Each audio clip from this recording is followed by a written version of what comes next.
কবর কিন্তু নির্দিষ্ট কোনো বয়সে যায় না বাপ।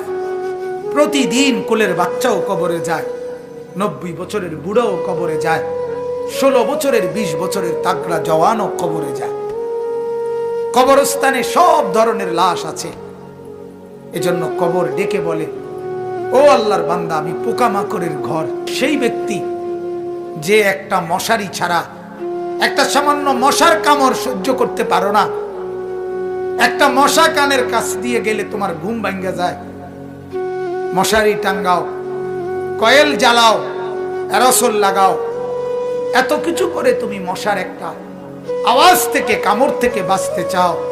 হায় আল্লাহর বান্দা, তো বছরের পর বছর, শত শত বছর কবরের মধ্যে এই পোকামাকড়ের ঘরে কেমনে থাকবে?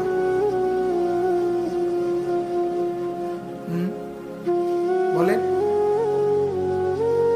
কবর প্রতিদিন বলে, আনা বাইতুল ওয়াহদা, ও আল্লাহর বান্দা, আমি কিন্তু একাকী ঘর, একাকী ঘর, কেউরে পাবা না, কেউরে না।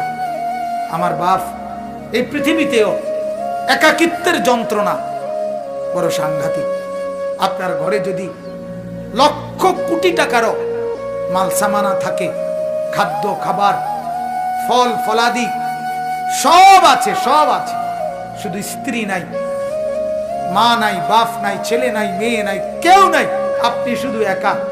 খোদার কসম, এই একাকিত্বের যন্ত্রণায় ঘরের সবকিছু না, সারা দুনিয়াটাই আপনার কাছে বিষাদ মনে হবে, মনে হবে আমার কিছুই নাই।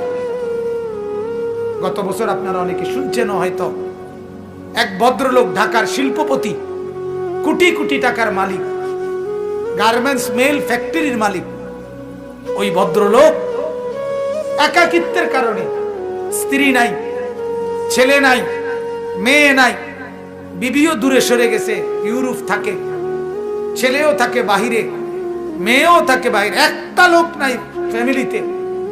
শুধুমাত্র এই একাকিত্বের কারণে এরকম মোবাইলে লাইভে সারা পৃথিবীকে জানাইয়া, সবার সামনে, সারা বিশ্বের চোখের সামনে এরকম কপালের মধ্যে পিস্তল ঠেকাইয়া নিজের জীবন নিজে দিয়ে দিছে, আত্মহত্যা করছে শুধু একাকিত্বের যন্ত্র।